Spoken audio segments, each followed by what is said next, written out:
Good morning. It is Tuesday, January 27th. And I was having a minute trying to figure out what it was that I was in need of speaking about today. And when every day I ask, what is it that I need to know? Show me, tell me. Always being the student is a learning process because, well, just when you think you've got it all figured out, something gets thrown in the plan, in your idea of the way it looks, or is the idea of the way it's supposed to look. One of the things that I am learning right now is to drop expectation, any and all expectation of what it is I'm supposed to learn right now. What it's supposed to look like, how it's supposed to go, all of the ins and outs in regards to that. Dropping the expectation because, well, what if it turns out better than you ever anticipated? But because your idea was down here, but in reality it's gonna hit you way up here. It's gonna be 100 times better than what you ever imagined it was going to be. So today I don't really know where this video is gonna go. I thought, oh, well, maybe I'll tell a story of one of the readings I received, the information that I received and how I received it.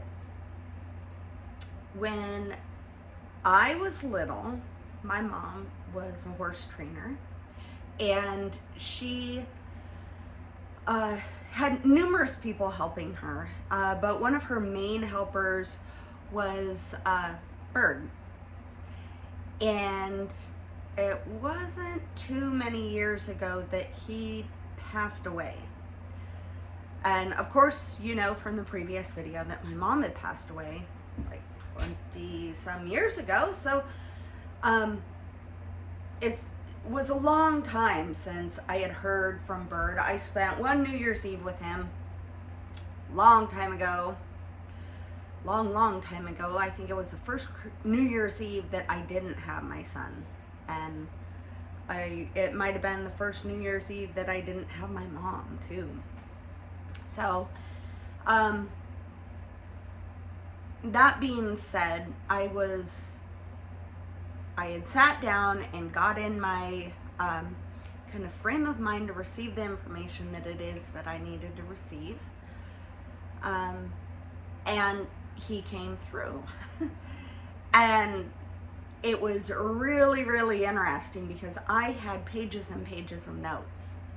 And the information that he gave me was stuff that I had no idea about. I mean, it had been years since I had seen or talked to him. And, especially since he had passed away, but even before that, because I had known him mostly when I was little, right? But he had two sons in particular that my sister and I kind of really clung to in the time that they were working together. And they were really like brothers to us. We would play hide and seek in the barn and always were hanging out and running together throughout the times that we were, the folks were working together. So he gave me some specific details in regards to things and messages for his boys. And I think it was the first time that I had approached anyone who wasn't family in regards to messages that I had received. So I wasn't really sure exactly how they were going to take the information that I had given them. And so I was really pretty hesitant, but I reached out to the one brother that I got the feeling needed to hear the information first. And I was talking to him over the phone, and I had said, your dad came through and gave me a message for you.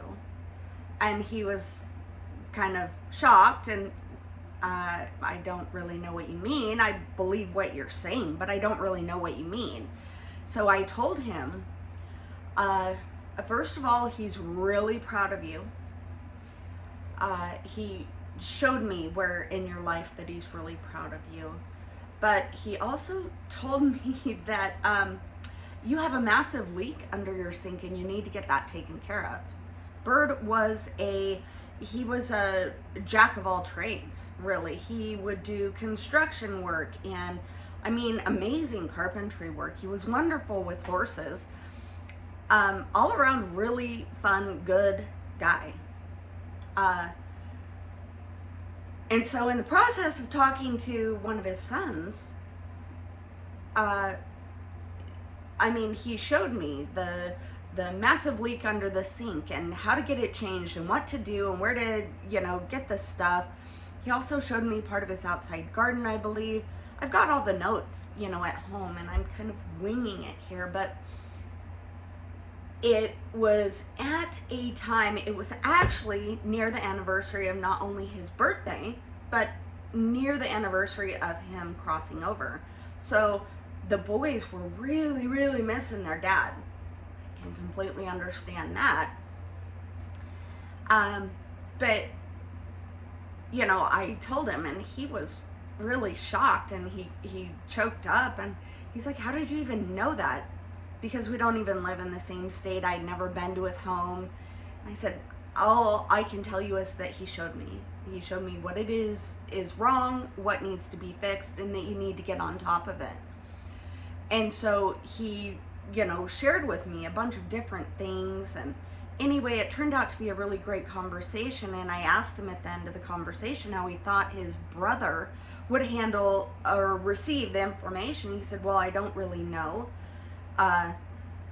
Because my brother and I haven't really spoken in a while. And they had kind of a bit of a falling out. And I said, well, this is probably one of the reasons as to why he's going through me to get the information to you. Because our loved ones on the other side feel the separation or the distance, the rifts that we have between us and family members. They feel that and they know it. And if they can, do what they can to intervene. And I was the conduit for that, and that was fabulous. I don't know where the relationship is now, anything like that, but I do know that it wouldn't be any closer than being resolved had I not contacted them.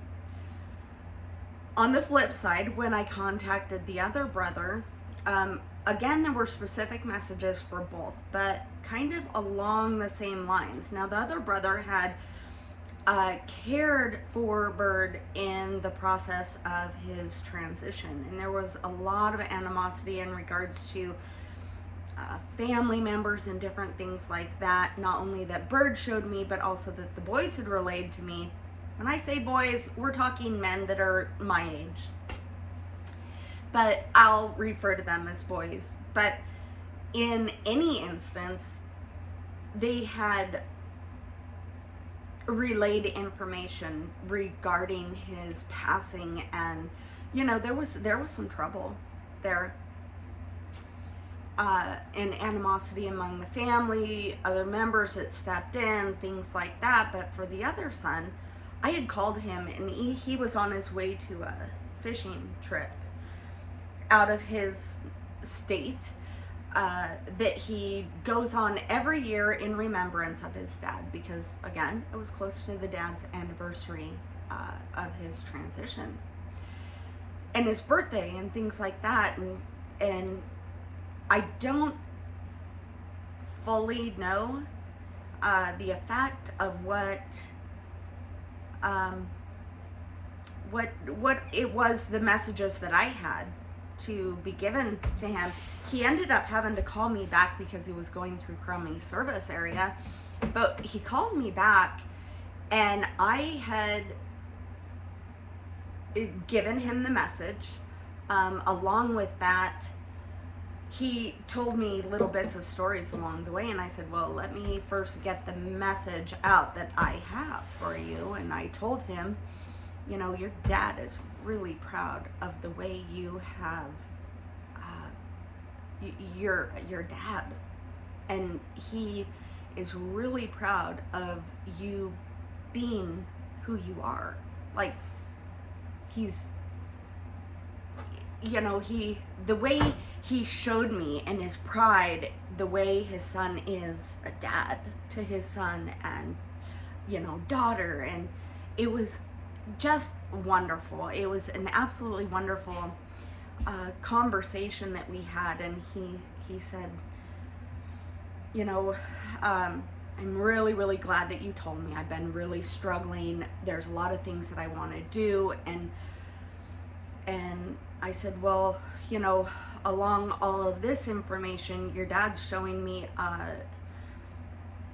handrail that is upstairs that you need to get fixed ASAP, or somebody's gonna fall through it, and he's really concerned about your boy falling through it. And he just kind of stopped cold turkey, and he says, how do you know about that? And I said, well, your dad showed me. He told me. He says, well, you've never been to my house. And I said, I know I've never been to your house, but your dad showed me. He told me. He said he was really concerned about that when he was at my house and I was taking care of him, but he was too ill to fix it. And then shortly after that, he went into the hospital and soon transitioned over.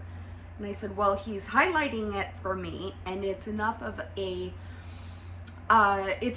concern that he's showing me, and you need to get it fixed. And then I relayed the information that I received for the other brother, just minor bits, in regards to the leak. And you know, I told him, I said, I know that there's a bit of a separation between you and your brother, and your dad is not happy about that, and there's something in some way that maybe you guys need to talk, you know.